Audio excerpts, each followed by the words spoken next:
त्यामुळे मला ही अवस्था अशी सिद्ध झाली, प्राप्त झाली. संतांच्या माध्यमातून माझं खरं जिथं झालं, कल्याण झालं. सर्व भावे दास झालो, हे भूतकाळवाचक शब्द सांगतायत की मी त्यांचा सर्व भावाने दास झालो, मागचं सांगताय. त्यामुळे मी असा या अवस्थेला प्राप्त झालो.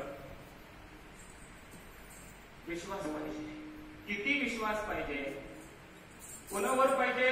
संतांवरच पाहिजे. आणि आता कसा पाहिजे? उपनिषदातला एक दृष्टांत देतो. उपनिषदामध्ये घोर वर्णन आहे महाराज. खरं तर इकडचं तिकडचं सांगण्याची गरजच नाही. भरपूर तत्वज्ञान म्हणा, सगळ्या गोष्टी दृष्टांत सकट शास्त्रामध्ये पडल्या. इकडचं तिकडचं काही गरजच नाही सांगायची. फक्त वाचायचं काम आहे. बरोबर ना? फक्त वाचायचं काम. सगळे आपल्याकडे ग्रंथ उपलब्ध आहे. मी अलीकडे सुरू केले बरं का सांगायला कीर्तनामध्ये. इथंच बोलायची गरज नाही. आपण मोठ्या मोठ्यांचं ऐकलेली मंडळी आहात.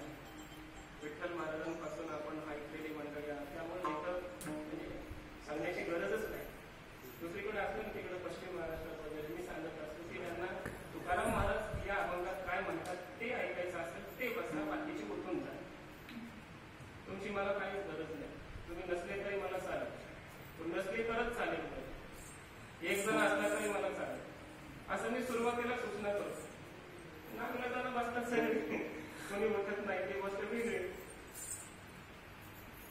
माझा मुद्दा हा सांगायचा आहे. उपनिषदामध्ये दृष्टांत सुद्धा आले. तत्वज्ञानच आहे असं नाही. धौम्य ऋषी होते. परवा इथं जयंतीचं कीर्तन झालं बाबांच्या. धौम्यगड म्हणायचे पहिले भगवान गडाला. तिथं धौम्य ऋषी राहत होते. या परिसरात योग महाराज आपण पुण्य पवित्र अशा प्रकारचा हा सर्व परिसर आहे आपला. तिथं ऋषीमुनींचं वास्तव्य झालेलं आहे.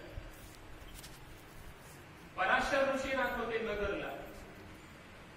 पराशर ऋषी भगवान बाबांच्या आश्रमावर धौम्य ऋषी राहत होते.